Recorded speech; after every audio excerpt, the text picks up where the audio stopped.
Real estate ਦੀਆਂ ਬਿਹਤਰੀਨ ਸੇਵਾਵਾਂ ਲੈਣੀਆਂ ਚਾਹੁੰਦੇ ਹੋ ਤਾਂ ਹਮੇਸ਼ਾ ਯਾਦ ਰੱਖੋ Gurvinder Singh planet group realty Surrey ਐਬਸਪੋਰਟ ਜ਼ਿਲ੍ਹਾ ਵੈਕ ਤੱਕ ਵੈਨਕੂਵਰ ਤੋਂ ਲੈ ਕੇ ਮਿਸ਼ਨ ਤੱਕ ਕੋਈ ਫਾਰਮ ਜਾਂ ਘਰ ਖਰੀਦਣਾ ਤਾਂ ਵੈਬਸਾਈਟ ਤੇ ਜਾ ਕੇ ਜਾਣਕਾਰੀ ਲੈ ਸਕਦੇ ਹੋ www.gurvindersinghdaliwal.com 604 825 1550। ਸਮੂਹ ਦਰਸ਼ਕਾਂ ਦਾ ਆਵਾਜ਼ੇ ਪੰਜਾਬ ਪ੍ਰੋਗਰਾਮ ਚੈਨਲ ਪੰਜਾਬੀ ਤੇ ਗਲੋਬਲ ਪੰਜਾਬ ਤੇ ਸਵਾਗਤ ਹੈ। ਸਿੱਖ ਡਾਇਸਪੋਰਾ ਇਸ ਵਿਸ਼ੇ ਤੇ ਅੱਜ ਇਹ ਵਿਸ਼ੇਸ਼ ਗੱਲਬਾਤ ਹੋਏਗੀ। ਦਰਅਸਲ ਡਾਇਸਪੋਰਾ ਸ਼ਬਦ ਕਾਫੀ ਯੂਨੀਵਰਸਿਟੀ ਪੱਧਰ ਤੇ ਪ੍ਰਚਲਿਤ ਹੈ ਕਿ ਕਿਸ ਤਰੀਕੇ ਨਾਲ ਕੋਈ ਇੱਕ ਧਰਤੀ ਤੋਂ ਆਰੰਭ ਹੋ ਕੇ ਕੋਈ ਕੌਮ, ਕੋਈ ਭਾਈਚਾਰਾ ਤੇ ਹੋਰਨਾਂ ਥਾਵਾਂ ਤੇ ਫੈਲਦਾ। ਬੇਸ਼ੱਕ ਪੰਜਾਬ ਦੀ ਧਰਤੀ ਉਹ ਧਰਤੀ ਸਾਡੀ ਮੂਲ ਧਰਤੀ ਹੈ, ਪਰ ਪੰਜਾਬ ਤੋਂ ਜਿਸ ਤਰੀਕੇ ਨਾਲ ਦੁਨੀਆ ਦੇ ਕੋਨਿਆਂ ਦੇ ਵਿੱਚ ਸਿੱਖ ਫੈਲੇ ਹੋਏ ਨੇ, ਸੋ ਇਹ ਆ ਕਿ ਇਹ ਗੁਰੂ ਨਾਨਕ ਸਾਹਿਬ ਦਾ ਵਰਦਾਨ ਹੀ ਹੈ। ਅਸੀਂ ਅਕਸਰ ਇਹ ਉਦਾਹਰਨ ਸਾਂਝੀ ਕਰਦੇ ਹਾਂ ਕਿਉਂਕਿ ਜਿਹੜੀਆਂ ਲੋਕ ਮਿਸਾਲਾਂ ਬਣ ਚੁੱਕੀਆਂ ਹੁੰਦੀਆਂ ਨੇ, ਗਾਥਾਵਾਂ ਨੇ, ਉਹ ਸਾਨੂੰ ਸੇਧ ਵੀ ਦਿੰਦੀਆਂ ਨੇ ਅਤੇ ਸਾਡੇ ਲਈ ਉਤਸ਼ਾਹ ਵੀ ਪੈਦਾ ਕਰਦੀਆਂ ਨੇ।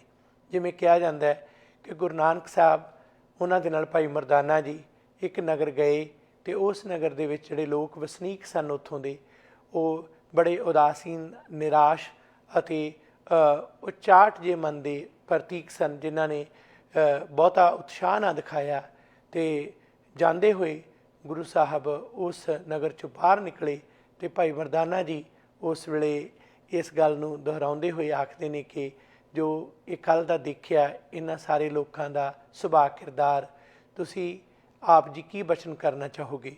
ਤਾਂ ਗੁਰੂ ਸਾਹਿਬ ਕਹਿੰਦੇ ਭਾਈ ਮਰਦਾਨਿਆ ਇਹੀ ਹੈ ਕਿ ਵਸਦੇ ਰਹਿਣ। ਅਤੇ ਮਰਦਾਨਾ ਜੀ ਇਸ ਗੱਲ ਨੂੰ ਸੁਣ ਕੇ ਚੁੱਪ ਕਰ ਗਏ। ਮਨ ਦੇ ਵਿੱਚ ਕਈ ਤਰ੍ਹਾਂ ਦੇ ਖਿਆਲ ਆਏ ਕਿ ਗੁਰੂ ਸਾਹਿਬ ਨੇ ਜੋ ਬਚਨ ਕਹੇ ਨੇ।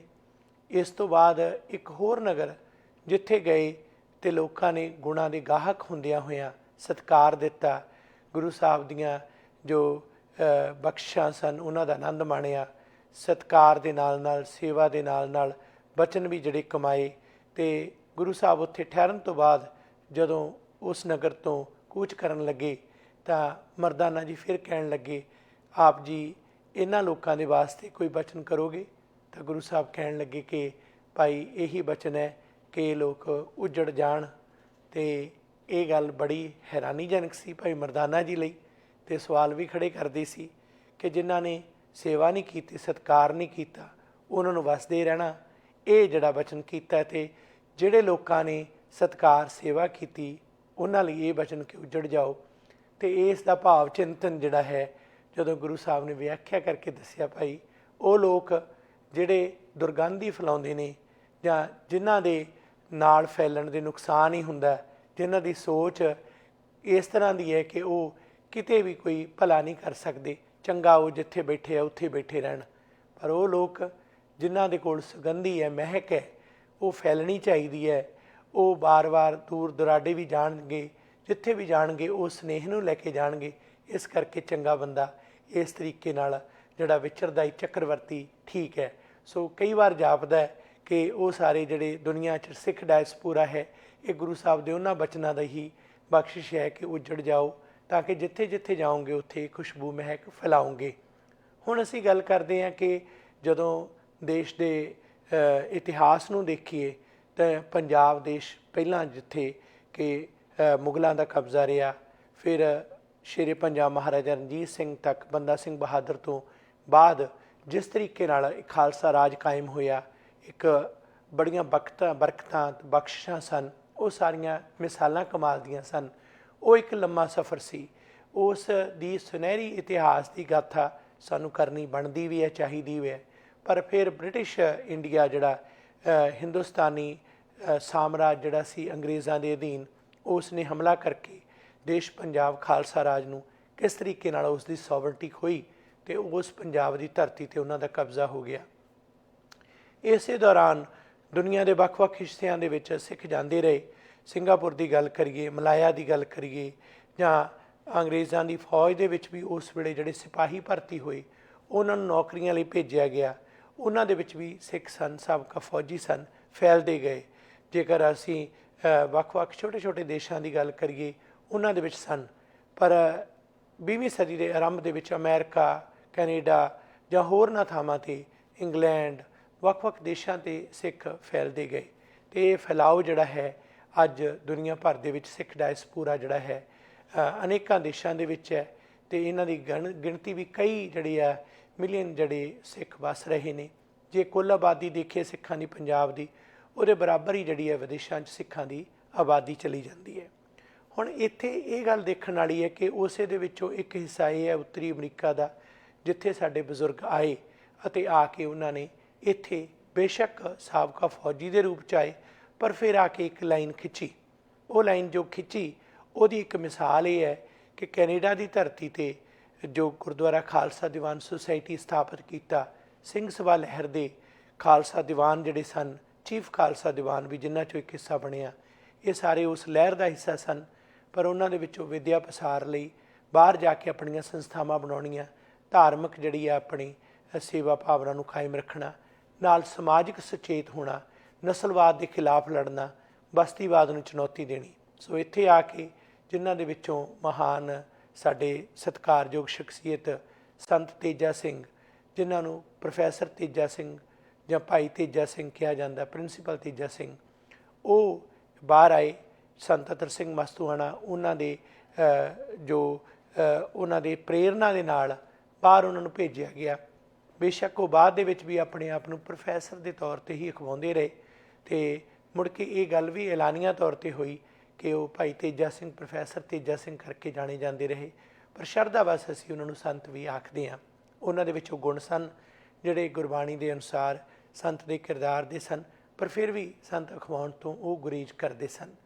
ਗੱਲ ਇਹ ਹੈ ਕਿ ਉਹ ਵਿੱਦਿਆ ਦੇ ਨਾਲ Cambridge university, Harvard university, America, England, ਵੱਖ-ਵੱਖ ਸੰਸਥਾਵਾਂ ਦੇ ਵਿੱਚ ਪੜ੍ਹੇ ਪਹਿਲੇ ਦਸਤਾਰਧਾਰੀ ਇਹ ਸ਼ਖਸ ਸਨ। ਉਹਨਾਂ ਨੇ ਸਿੱਖ ਡਾਇਸਪੋਰਾ ਦੇ ਰੂਪ ਦੇ ਵਿੱਚ ਜਿਹੜੀ ਦੇਣ ਦਿੱਤੀ, ਉਸ ਦੇਣ ਦੇ ਵਿੱਚੋਂ ਕੁਝ ਪਰਤਾਂ ਜਿਹੜੀਆਂ ਖੁੱਲ੍ਹਦੀਆਂ ਨੇ। ਇੰਗਲੈਂਡ ਦੇ ਵਿੱਚ ਗੁਰਦੁਆਰਾ ਸਾਹਿਬ ਸਥਾਪਿਤ ਹੋਏ, ਕੈਨੇਡਾ ਦੇ ਵਿੱਚ ਖਾਲਸਾ ਦੀਵਾਨ ਸੁਸਾਇਟੀ ਗੁਰਦੁਆਰੇ ਦਾ ਸੰਵਿਧਾਨ ਰਜਿਸਟਰਡ ਕਰਾਇਆ ਗਿਆ, ਉਹਦੇ ਵਿੱਚ ਭਾਈ ਤੇਜਾ ਸਿੰਘ ਜੀ ਦੀ ਬੜੀ ਵੱਡੀ ਦੇਣ ਹੈ। ਇੱਥੇ ਅੰਮ੍ਰਿਤ ਸੰਚਾਰ ਜਿਨ੍ਹਾਂ 'ਚ ਭਾਈ ਮੇਵਾ ਸਿੰਘ ਜੀ, ਭਾਗ ਸਿੰਘ ਜੀ, ਹੋਰ ਸਾਰੇ ਖਾਲਸਾ ਸਜੇ, ਸਿੰਘ ਸਜੇ, ਉਹਨਾਂ ਦੇ ਵਿੱਚ ਅੰਮ੍ਰਿਤ ਸੰਚਾਰ ਦੀ ਲਹਿਰ ਦੇ ਵਿੱਚ ਵੀ ਬੜਾ ਵੱਡਾ ਹਿੱਸਾ ਸੰਤ ਤੇਜਾ ਸਿੰਘ ਜੀ ਦਾ ਹੈ। ਅਮਰੀਕਾ ਦੇ ਵਿੱਚ ਜਿਹੜੀ ਕਿ ਜਿਹੜਾ ਹਫ਼ਤਾ ਹੈ 24 ਅਕਤੂਬਰ ਸੰਨ 1912 ਨੂੰ ਅਮਰੀਕਾ ਦੇ ਵਿੱਚ ਪਹਿਲਾ ਜਿਹੜਾ Pacific cost Khalsa Diwan society Gurdwara ਸਾਹਿਬ ਜਿਹੜਾ ਬਣਿਆ, ਉਸ ਦਾ ਸੰਵਿਧਾਨ, ਉਸ ਦਾ ਨਾਮਕਰਨ, ਇਸ ਦੇ ਵਿੱਚ ਪ੍ਰੋਫੈਸਰ ਤੇਜਾ ਸਿੰਘ ਜੀ ਦੀ ਅਹਿਮ ਭੂਮਿਕਾ ਹੈ। ਅਸੀਂ 112ਵੇਂ ਵਰ੍ਹੇ ਨੂੰ ਯਾਦ ਵੀ ਕਰਦੇ ਹਾਂ ਅਤੇ ਖੁਸ਼ੀ ਵਾਲੀ ਗੱਲ ਹੈ ਕਿ ਅਮਰੀਕਾ ਦੇ ਇਸ ਵੇਲੇ ਜਿਹੜੇ ਸਾਡੇ ਦਰਸ਼ਕ ਨੇ ਜੁੜੇ ਹੋਏ ਨੇ, ਕੈਲੀਫੋਰਨੀਆ, ਸਟਾਕਟਨ, ਜਿੱਥੇ ਕਿ 112ਵੀਂ ਵਰ੍ਹੇਗੰਢ ਮਨਾਈ ਜਾ ਰਹੀ ਹੈ Khalsa Diwan society Pacific cost Gurdwara ਸਾਹਿਬ ਉਸ ਦੀ ਸਥਾਪਨਾ ਦੀ, ਉਹ ਇਸ ਗੱਲ ਨੂੰ ਜਾਣਦੇ ਨੇ ਕਿ ਬਾਬਾ ਵਿਸਾਖਾ ਸਿੰਘ ਜੀ, ਬਾਬਾ ਜਵਾਲਾ ਸਿੰਘ ਜੀ ਜਿਹੜੇ ਉਸ ਵੇਲੇ ਕਹਿੰਦੇ ਕਹਾਉਂਦੇ ਧਨਾਟ ਬੰਦੇ ਸਨ, ਪਰ ਸਿੱਖੀ ਤੋਂ ਪਰਨਾਏ ਹੋਏ ਸਨ। ਉਹਨਾਂ ਨੇ ਗੁਰੂ ਗੋਬਿੰਦ ਸਿੰਘ ਸਕਾਲਰਸ਼ਿਪ ਸਕੀਮ ਵੀ ਚਲਾਈ। ਉਸ ਸਕੀਮ ਦੇ ਅਧੀਨ ਲੋੜਵੰਦਾਂ ਨੂੰ ਜੋ ਵਜ਼ੀਫਾ ਦਿੰਦੇ ਸਨ, ਉਹਨਾਂ ਨੇ ਉੱਥੇ ਆਲੂਆਂ ਦੀ ਜਿਹੜੀ ਖੇਤੀ ਸੀ, ਕਿਉਂਕਿ ਜ਼ਮੀਨ ਖਰੀਦ ਨਹੀਂ ਸਕਦੇ, ਲੀਜ਼ 'ਤੇ ਲੈ ਕੇ 500 ਏਕੜ ਕੰਮ ਚਲਾਇਆ। ਪਰ ਅੰਦਰ ਜਿਹੜੀ ਸਿੱਖੀ ਦੀ ਸੋਚ ਸੀ, ਨਸਲਵਾਦ ਦੇ ਖਿਲਾਫ ਸੋਚ ਸੀ, ਅਗਾਂਹ ਵਧਣ ਦੀ ਸੋਚ ਸੀ, ਇਹਨਾਂ ਗੱਲਾਂ ਨੂੰ ਲੈ ਕੇ ਇਹ ਸੋਚਿਆ ਕਿ ਗੁਰਦੁਆਰਾ ਸਾਹਿਬ ਸਥਾਪਿਤ ਕੀਤਾ ਜਾਵੇ। ਸੰਨ 1912 ਅਤੇ 24 ਅਕਤੂਬਰ ਇਹ Gurdwara Khalsa Diwan society Pacific cost, ਇਹ ਗੁਰਦੁਆਰਾ ਸਾਹਿਬ ਦਾ ਸਥਾਪਨਾ ਹੋਈ, ਜਿਸ ਨੂੰ ਧਿਆਨ ਵਿੱਚ ਰੱਖਦਿਆਂ ਹੋਇਆਂ ਇਸ ਇਤਿਹਾਸ ਨੂੰ ਚੇਤੇ ਕਰਨਾ ਬੜਾ ਜ਼ਰੂਰੀ ਹੈ। ਕਿਉਂਕਿ ਇਹ ਗੁਰਦੁਆਰਾ ਸਾਹਿਬ ਦਾ ਜਦੋਂ ਗੱਲ ਕਰਦੇ ਹਾਂ, ਇਸ ਤੋਂ ਬਾਅਦ ਹੀ 1913 ਦੇ ਵਿੱਚ ਜਿਹੜੀ ਗਦਰ ਪਾਰਟੀ ਬਣਦੀ ਹੈ, ਉਹ ਗਦਰ ਪਾਰਟੀ ਦੀ ਅਗਵਾਈ ਦੇਣ ਵਾਲੇ ਵੀ ਇਸ ਗੁਰਦੁਆਰਾ ਸਾਹਿਬ ਦੇ ਇਹ ਸੇਵਾਦਾਰ ਬਾਬਾ ਵਿਸਾਖਾ ਸਿੰਘ, ਬਾਬਾ ਜਵਾਲਾ ਸਿੰਘ, ਫਿਰ ਉਸ ਤੋਂ ਬਾਅਦ ਬਾਬਾ ਸੋਹਣ ਸਿੰਘ ਭਕਨਾ, ਹੋਰ ਜਿਨ੍ਹਾਂ ਦੇ ਵਿੱਚੋਂ ਨੌਜਵਾਨ ਕਰਤਾਰ ਸਿੰਘ ਸਰਾਭਾ ਵਰਗੀਆਂ ਸ਼ਖਸੀਅਤਾਂ, ਜਾਂ ਜਿਨ੍ਹਾਂ ਦੇ ਵਿੱਚੋਂ ਸੰਤੋਖ ਸਿੰਘ ਧਰਦਿਓ, ਕਿਰਤੀ ਅਖਬਾਰ ਵਾਲੇ, ਅਤੇ ਗਾਹਾਂ ਇਸ ਤੋਂ ਅੱਗੇ ਹੋਰ ਫੈਲਦੇ ਜਾਂਦੇ ਨੇ। ਬਹੁਤ ਸਾਰੀਆਂ ਨਾਮਵਰ ਸ਼ਖਸੀਅਤਾਂ ਸਨ। ਪਰ ਗੁਰਦੁਆਰਾ ਸਾਹਿਬ ਦੀ ਕੀ ਭੂਮਿਕਾ ਹੈ, ਇਹ ਗੱਲ ਜੋ ਸੋਚਣ ਵਾਲੀ ਹੈ ਕਿ ਸਿੱਖ ਡਾਇਸਪੋਰਾ ਦੇ ਵਿੱਚ ਗੁਰਦੁਆਰਿਆਂ ਦੀ ਬੜੀ ਵਿਸ਼ਾਲ ਭੂਮਿਕਾ ਹੈ। ਦੁਨੀਆ ਭਰ ਦੇ ਵਿੱਚ, ਚਾਹੇ ਹਾਂਗਕਾਂਗ ਦੇ ਵਿੱਚ ਆਈਏ, 1902 ਦੇ ਵਿੱਚ ਚੀਫ ਖਾਲਸਾ ਦੀਵਾਨ ਸੁਸਾਇਟੀ ਗੁਰਦੁਆਰਾ ਸਾਹਿਬ ਸਥਾਪਿਤ ਹੋਇਆ। ਇਹ ਬੜੀ ਵੱਡੀ ਗੱਲ ਸੀ। ਬੈਂਕਾਕ ਦੇ ਵਿੱਚ, ਥਾਈਲੈਂਡ ਅਸੀਂ ਗੱਲ ਕਰੀਏ, ਜਾਂ ਫਿਰ ਇਸ ਤੋਂ ਇਲਾਵਾ ਮਨੀਲਾ ਦੀ ਗੱਲ ਕਰੀਏ, ਮਲੇਸ਼ੀਆ ਦੀ ਗੱਲ ਜਿਵੇਂ ਕੀਤੀ ਹੈ, ਸਿੰਗਾਪੁਰ ਦੀ ਗੱਲ ਕੀਤੀ ਹੈ, ਇਹ ਸਾਰੇ ਥਾਵੀਂ ਜਿਹੜੇ ਜਥੇਬੰਦਕ ਤੌਰ 'ਤੇ ਸਿੱਖ ਰਹਿ ਰਹੇ ਸਨ, ਚਾਹੇ ਉਹ ਸਾਬਕਾ ਫੌਜੀ ਸਨ ਜਾਂ ਅਲੱਗ-ਅਲੱਗ ਤਰ੍ਹਾਂ ਵਿਚਰਦੇ ਸਨ, ਪਰ ਉਹਨਾਂ ਨੇ ਸਿੱਖ ਡਾਇਸਪੋਰਾ ਦੇ ਤੌਰ 'ਤੇ ਗੁਰਦੁਆਰਾ ਸੰਸਥਾਵਾਂ ਕਾਇਮ ਕੀਤੀਆਂ। ਇਹ ਗੁਰਦੁਆਰਾ ਸੰਸਥਾਵਾਂ ਹੀ ਆਜ਼ਾਦੀ ਦਾ ਕੇਂਦਰ ਬਿੰਦੂ ਬਣੀਆਂ। ਉਹ ਗੁਲਾਮੀ ਜਿਹੜੀ ਸੀ, ਜਿਸ ਤਰ੍ਹਾਂ ਪੰਜਾਬ 1949 ਦੇ ਵਿੱਚ ਗੁਲਾਮ ਹੋਇਆ, ਖਾਲਸਾ ਰਾਜ ਖੋਹਿਆ ਗਿਆ। ਇੱਕ ਤਾਂ ਅੰਗਰੇਜ਼ਾਂ ਦੇ ਰਾਜ ਅਧੀਨ ਵੀ ਜਿੱਥੇ ਫੌਜਾਂ ਦੇ ਤੌਰ 'ਤੇ ਸਿੱਖ ਵਿਚਰਦੇ ਰਹੇ, ਉਹਨਾਂ ਦੇ ਅੰਦਰ ਇਹ ਅਹਿਸਾਸ ਸੀ ਕਿ ਇੱਕ ਦਿਨ ਆਏਗਾ ਕਿ ਸਾਡਾ ਰਾਜ ਪੁਨਰ ਸੁਰਜੀਤ ਹੋਏਗਾ। ਇਹ ਗੱਲ ਉਹਨਾਂ ਦੇ ਅੰਦਰ ਸੀ। ਦੂਸਰਾ ਇਹ ਸੀ ਕਿ ਬੱਬਰ ਅਕਾਲੀ ਲਹਿਰ ਦਾ ਇੱਕ ਸਲੋਗਨ ਸੀ, ਜਿਹੜਾ ਕਿ ਮਿਲਖਾ ਸਿੰਘ ਨਿੱਜਰ, ਬਖਸ਼ੀਸ਼ ਸਿੰਘ ਨਿੱਜਰ, ਬੱਬਰ ਅਕਾਲੀਆਂ ਦੀ ਲਹਿਰ, ਸੁੰਦਰ ਸਿੰਘ, ਗੁਰਬਚਨ ਸਿੰਘ ਜਾਂ ਹੋਰ ਇਤਿਹਾਸਕਾਰ, ਜਿਨ੍ਹਾਂ ਦੇ ਵਿੱਚੋਂ ਵੱਖ-ਵੱਖ ਲੇਖਕ ਇਤਿਹਾਸਕਾਰ ਜਾਂ ਉਸ ਲਹਿਰ ਦੇ ਨਾਲ ਜਿਹੜੇ ਸ਼ਾਮਲ ਸਨ, ਉਹ ਲਿਖਦੇ ਨੇ ਕਿ ਉਹਨਾਂ ਦਾ ਉਦੇਸ਼ ਵੀ ਇਹ ਸੀ, ਉਦੇਸ਼ ਸੀ ਕਿ ਪੰਜਾਬ ਦੇ ਵਿੱਚ ਖਾਲਸਾ ਰਾਜ ਮੁੜ ਸੁਰਜੀਤ ਕਰਨਾ ਅਤੇ ਭਾਰਤ ਦੇ ਵਿੱਚ ਸਵਰਾਜ, ਅੰਗਰੇਜ਼ਾਂ ਨੂੰ ਕੱਢ ਕੇ ਬਾਹਰਲੀ ਜਿਹੜੀ ਗੁਲਾਮੀ ਹੈ ਉਸ ਤੋਂ ਆਜ਼ਾਦੀ ਦਿਵਾਉਣੀ। ਇਹ ਦੋ ਨੁਕਤੇ ਸਨ। ਸਾਡੇ ਇਤਿਹਾਸਕਾਰ ਇੱਕ ਨੁਕਤਾ ਤਾਂ ਮੰਨਦੇ ਨੇ ਕਿ ਭਾਰਤ ਦੇ ਵਿੱਚ ਸਵਰਾਜ ਦੇ ਵਾਸਤੇ ਇਹ ਬੱਬਰ ਅਕਾਲੀ ਲਹਿਰ ਦੇ ਯੋਧੇ ਲੜੇ, ਪਰ ਉਹ ਇੱਥੇ ਆ ਕੇ ਆਪਣੀ ਜਿਹੜੀ ਆ ਸੰਕੋਚਵਾਂ ਜਾਂ ਸੀਮਤ ਸੋਚ ਰੱਖਦੇ ਨੇ ਕਿ ਪੰਜਾਬ ਵਿੱਚ ਖਾਲਸਾ ਰਾਜ ਦੀ ਸਥਾਪਨਾ ਦੀ ਗੱਲ ਕੀਤੀ। ਇਹ ਗੱਲ ਦੇ ਵਿੱਚ ਉਹ ਇੱਕ ਇਤਿਹਾਸ ਦੇ ਵਿੱਚ ਮਿਲਾਵਟ ਕਰ ਰਹੇ ਨੇ, ਖੋਟ ਰਲਾ ਰਹੇ ਨੇ ਅਤੇ ਕਿਤੇ ਨਾ ਕਿਤੇ ਮਾਨਸਿਕ ਦਿਵਾਲੀਆਪਨ ਦਾ ਵੀ ਸ਼ਿਕਾਰ ਨੇ ਕਿ ਉਹਨਾਂ ਨੂੰ ਲੱਗਦਾ ਹੈ ਕਿ ਜੇ ਅਸੀਂ ਪੰਜਾਬ ਵਿੱਚ ਖਾਲਸਾ ਰਾਜ ਦੀ ਸਥਾਪਨਾ ਦੀ ਗੱਲ ਬੱਬਰ ਅਕਾਲੀ ਲਹਿਰ ਨਾਲ ਕਰਾਂਗੇ ਤਾਂ ਸ਼ਾਇਦ ਅਸੀਂ ਉਹਨਾਂ ਲੋਕਾਂ ਨੂੰ ਖੁਸ਼ ਨਹੀਂ ਕਰ ਰਹੇ ਹੋਵਾਂਗੇ ਜਿਹੜੇ ਲੋਕ ਅੱਜ ਇਸ ਗੱਲ ਦੇ ਖਿਲਾਫ ਨੇ, ਜਿਹੜੇ ਕਹਿੰਦੇ ਨੇ ਕਿ ਸਿੱਖ ਰਾਜ ਨਹੀਂ ਹੋਣਾ ਚਾਹੀਦਾ। ਇਹ ਬਹੁਤ ਮਾੜੀ ਗੱਲ ਹੈ। ਖਾਸ ਤੌਰ 'ਤੇ ਖੱਬੇ ਪੱਖੀ ਧਿਰਾਂ ਦੇ ਕਈ ਇਤਿਹਾਸਕਾਰ ਮਿੱਥ ਕੇ ਅਜਿਹਾ ਕੁਝ ਕਰ ਰਹੇ ਨੇ ਜੋ ਕਿ ਉਹਨਾਂ ਬੱਬਰ ਅਕਾਲੀਆਂ ਦੀ ਸੋਚ ਨਾਲ ਵੀ ਇੱਕ ਬੇਈਮਾਨੀ ਹੈ। ਸਿੱਖ ਡਾਇਸਪੋਰਾ ਦੇ ਤੌਰ 'ਤੇ ਕੈਨੇਡਾ ਦੇ ਵਿੱਚ ਇੱਕ ਬੱਬਰ ਅਕਾਲੀ ਯੋਧੇ ਦੀ ਗੱਲ ਕਰੀਏ ਤਾਂ ਉਹ ਭਾਈ ਕਰਮ ਸਿੰਘ ਬੱਬਰ ਅਕਾਲੀ, ਜਿਨ੍ਹਾਂ ਨੇ ਕੈਨੇਡਾ ਤੋਂ ਜਾ ਕੇ ਆਪਣੀ ਜ਼ਮੀਨ ਐਬਸਫੋਰਡ ਦੇ ਵਿੱਚ ਗੁਰਦੁਆਰਾ ਖਾਲਸਾ ਦੀਵਾਨ ਸੁਸਾਇਟੀ ਨੂੰ ਭੇਟ ਕਰਕੇ ਪੰਜਾਬ ਜਾ ਕੇ ਲਹਿਰ ਨੂੰ, ਜਿਹੜਾ ਚੱਕਰਵਰਤੀ ਜਥੇ ਨੂੰ ਬੱਬਰ ਅਕਾਲੀ ਲਹਿਰ ਦਾ ਨਾਂ ਦਿੱਤਾ, ਜਿਨ੍ਹਾਂ 'ਚ ਭਾਈ ਕਿਸ਼ਨ ਸਿੰਘ ਗੱਜ, ਮਾਸਟਰ ਮੋਤਾ ਸਿੰਘ ਜੀ ਜਾਂ ਹੋਰ ਜਿਨ੍ਹਾਂ 'ਚ ਕਰਮ ਸਿੰਘ ਝਿੰਗੜ ਅਤੇ ਹੋਰ ਸਾਰੇ ਮਿਲ ਕੇ ਜਿਹੜੇ ਚੱਲੇ ਬਾਅਦ ਦੇ ਵਿੱਚ।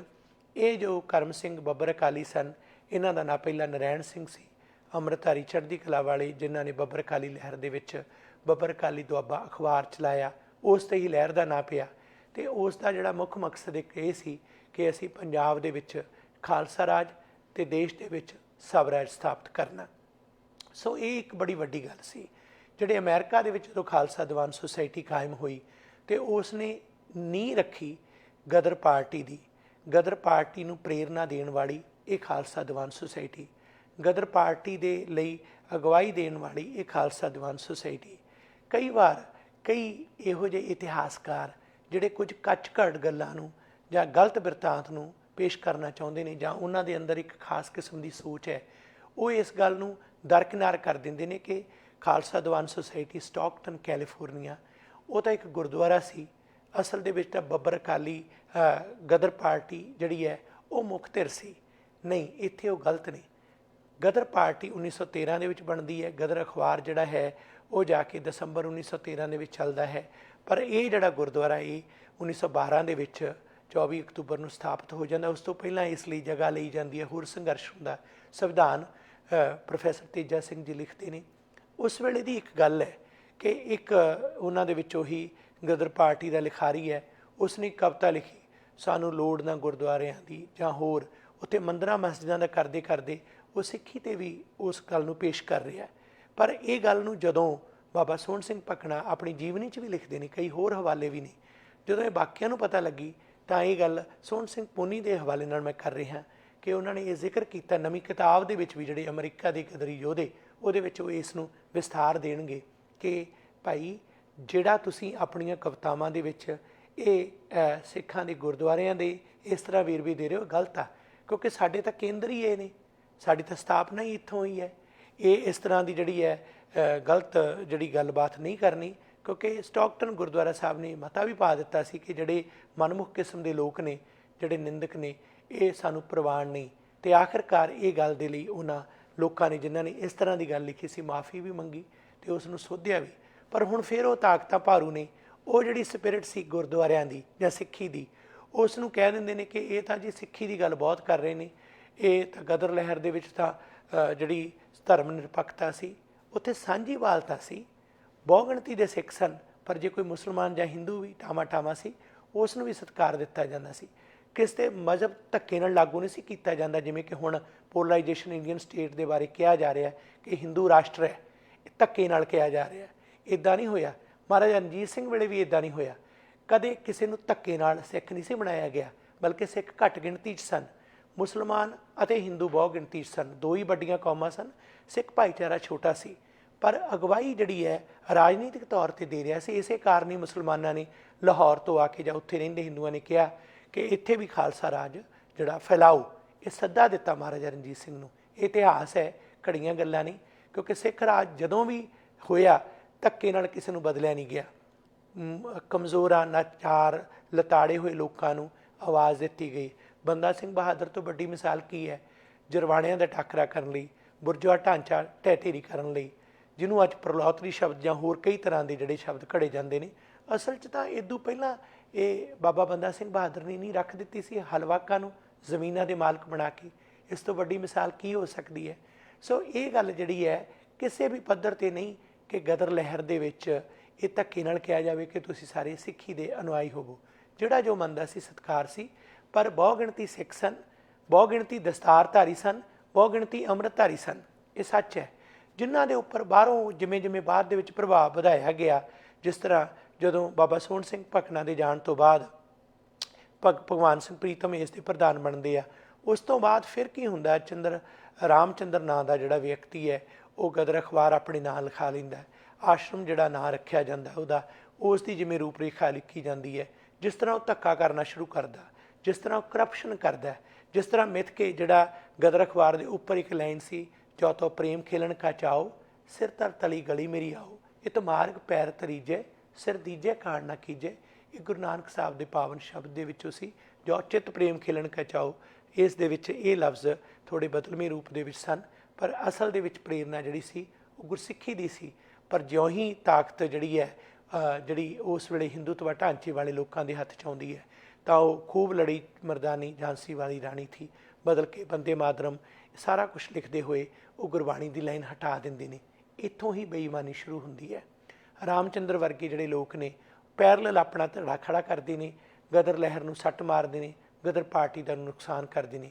ਇਸੇ ਕਾਰਨ ਕੈਨੇਡਾ ਦੀ ਧਰਤੀ ਤੋਂ ਜਾ ਕੇ ਇੱਥੋਂ ਦੇ ਉਸ ਵੇਲੇ ਦੇ ਟੌਪ ਦੇ ਰੀਅਲ ਸਟੇਟ ਖੇਤਰ ਦੇ ਵਿੱਚ ਜ਼ਮੀਨਾਂ ਦੇ ਮਾਲਕ, ਜਿਹੜਾ ਕਿ ਮੰਨਿਆ ਪ੍ਰਮੰਨਿਆ ਸਿੱਖ ਸੀ, ਜਿਸ ਦਾ ਨਾਂ ਸੀ ਭਾਈ ਰਾਮ ਸਿੰਘ ਧਲੇਤਾ, ਉੱਥੇ ਜਾਂਦੇ ਨੇ। ਉੱਥੇ ਜਾ ਕੇ ਫੰਡ ਇਕੱਠੇ ਕਰਦੇ ਨੇ, ਆਪਣੇ ਬਕਾਇਦਾ ਤੌਰ 'ਤੇ ਮਜ਼ਬੂਤ ਕਰਦੇ ਨੇ ਪਾਰਟੀ ਨੂੰ।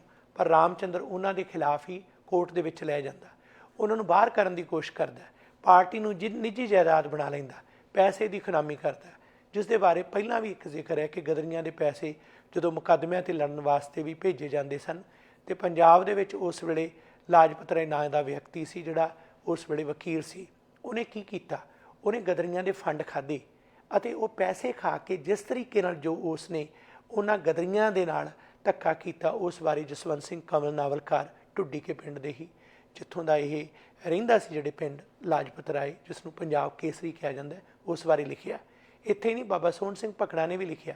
ਇਤਿਹਾਸਕਾਰਾਂ ਨੇ, ਅੱਜ ਦੇ ਇਤਿਹਾਸਕਾਰਾਂ 'ਚੋਂ ਅਜਮੇਰ ਸਿੰਘ ਜੀ ਜਾਂ ਰਾਜਵਿੰਦਰ ਸਿੰਘ ਰਾਹੀ ਜਾਂ ਹੋਰ ਅਨੇਕਾਂ ਵੇਰਵਿਆਂ 'ਚ ਆਉਂਦਾ। ਪਰ ਇਹ ਲੋਕਾਂ ਦੀ ਇੱਕ ਸਾਜ਼ਿਸ਼ ਸੀ। ਅਤੇ ਇਹ ਵੀ ਇੱਕ ਦਿਲਚਸਪ ਗੱਲ ਹੈ ਕਿ ਜਦੋਂ ਨਨਕਾਣਾ ਸਾਹਿਬ ਦਾ ਸ਼ਹੀਦੀ ਸਾਕਾ ਵਾਪਰਿਆ ਅਤੇ ਦੁਸ਼ਟ ਮਹੰਤ ਨਰੈਣੂ ਜਿਹੜਾ ਸੀ, ਅੰਗਰੇਜ਼ਾਂ ਦੇ ਢਹੇ 'ਤੇ ਚੜ੍ਹ ਕੇ ਸਿੱਖਾਂ ਦੇ ਉੱਪਰ ਜਿਹਨੇ ਜ਼ੁਲਮ ਕੀਤਾ, ਅਤੇ ਅੰਗਰੇਜ਼ਾਂ ਨੇ ਜਿਨ੍ਹਾਂ ਨੂੰ ਵਾੜਿਆ ਸੀ ਗੁਰਦੁਆਰਿਆਂ ਦੇ ਵਿੱਚ, ਪੁਸ਼ਟ ਪਨਾਹੀ ਕੀਤੀ ਸੀ, ਉਸ ਦਾ ਜਿਹੜਾ ਮੁਕੱਦਮਾ ਕੇਸ ਲੜ ਰਿਹਾ ਸੀ, ਉਹ ਕੋਈ ਹੋਰ ਨਹੀਂ ਸੀ, ਲਾਜਪਤ ਰਾਏ ਸੀ। ਜਿਹੜੀਆਂ ਇਹ ਗੱਲਾਂ ਨੇ ਇਤਿਹਾਸਕ ਤੱਥਾਂ ਦੇ ਆਧਾਰ 'ਤੇ ਨੇ, ਕੋਈ ਜਜ਼ਬਾਤੀ ਗੱਲਾਂ ਨਹੀਂ, ਫੈਕਟ ਨਹੀਂ। ਪਰ ਜਿਹੜੀ ਸਿੱਖ ਡਾਇਸਪੋਰਾ ਦੀ ਐਕਚੁਅਲ ਤਸਵੀਰ ਸੀ, ਜਿਹੜੀ ਅਮਰੀਕਾ ਦੇ ਵਿੱਚ ਖਾਲਸਾ ਦੀਵਾਨ ਸੁਸਾਇਟੀ ਸਟਾਕਟਨ ਨੇ ਬਾਕਾਇਦਾ ਕਾਇਮ ਕੀਤੀ, ਉਸ ਦੇ ਵਿੱਚ ਇਹ ਮਿਸਾਲਾਂ ਸਨ। ਬਾਬਾ ਜਵਾਲਾ ਸਿੰਘ, ਬਾਬਾ ਵਿਸਾਖਾ ਸਿੰਘ ਵਰਗੇ ਜਾਂ ਪ੍ਰਿੰਸੀਪਲ ਸੰਤ ਤੇਜਾ ਸਿੰਘ ਵਰਗੇ, ਉਹਨਾਂ ਨੇ ਜ਼ਮੀਨ ਤਿਆਰ ਕੀਤੀ। ਉਹਨਾਂ ਦੀ ਤਿਆਰ ਕੀਤੀ ਜ਼ਮੀਨ ਗਦਰ ਪਾਰਟੀ ਦਾ ਆਧਾਰ ਬਣੀ। ਇਸੇ ਤਰ੍ਹਾਂ ਕੈਨੇਡਾ ਦੇ ਵਿੱਚ ਜਦੋਂ ਖਾਲਸਾ ਦੀਵਾਨ ਸੁਸਾਇਟੀ 1906 ਦੇ ਵਿੱਚ ਬਾਕਾਇਦਾ ਤੌਰ 'ਤੇ ਉਸ ਦਾ ਸੰਘਰਸ਼ ਆਰੰਭ ਹੁੰਦਾ ਹੈ, ਅਤੇ ਉਦੋਂ ਬਾਅਦ ਉਹ ਗੁਰਦੁਆਰਾ ਬਣਦਾ ਹੈ, ਫਿਰ ਉਸ ਦਾ ਸੰਵਿਧਾਨ ਰਚਿਆ ਜਾਂਦਾ ਹੈ। 1906 ਤੋਂ ਲੈ ਕੇ 1913 ਦੇ ਵਿੱਚ 7 ਸਾਲ ਦਾ ਵਕਫਾ ਹੈ। ਹੁਣ ਜਦੋਂ ਅਸੀਂ ਉਹਨਾਂ ਯੋਧਿਆਂ ਨੂੰ, ਜਿਨ੍ਹਾਂ 'ਚ ਕੈਨੇਡਾ ਦੇ ਭਾਈ ਭਾਗ ਸਿੰਘ ਜੀ, ਬਦਨ ਸਿੰਘ ਜੀ, ਬਲਵੰਤ ਸਿੰਘ ਜੀ ਖੁਰਦਪੁਰ, ਮੇਵਾ ਸਿੰਘ ਜੀ ਜਾਂ ਹੋਰ ਜਿਹੜੇ ਕਿ ਕੋਈ ਗੁਰਦੁਆਰਾ ਸਾਹਿਬ ਦਾ ਪ੍ਰਧਾਨ ਸੀ, ਕੋਈ ਸੇਵਾਦਾਰ ਸੀ, ਕੋਈ ਗ੍ਰੰਥੀ ਸੀ, ਇਹ ਸਾਰੇ ਬਕਾਇਦਾ ਸਮਰਪਿਤ ਸਿੱਖ ਸਨ। ਉਹਨਾਂ ਨੂੰ ਕਹਿ ਦਿੰਦੇ ਆ ਕਿ ਇਹ ਗਦਰੀ ਯੋਧੇ ਨੇ। ਅਸਲ 'ਚ ਕਹਿਣਾ ਇਹ ਚਾਹੀਦਾ ਕਿ ਇਹ ਅਨੰਦ ਸਿੱਖ, ਦ੍ਰਿੜ ਵਿਸ਼ਵਾਸ ਵਾਲੇ, ਚੜ੍ਹਦੀ ਕਲਾ ਵਾਲੇ ਸਿੱਖ ਸਨ, ਜਿਨ੍ਹਾਂ ਨੇ ਗਦਰ ਲਹਿਰ ਨੂੰ ਅਗਵਾਈ ਦਿੱਤੀ।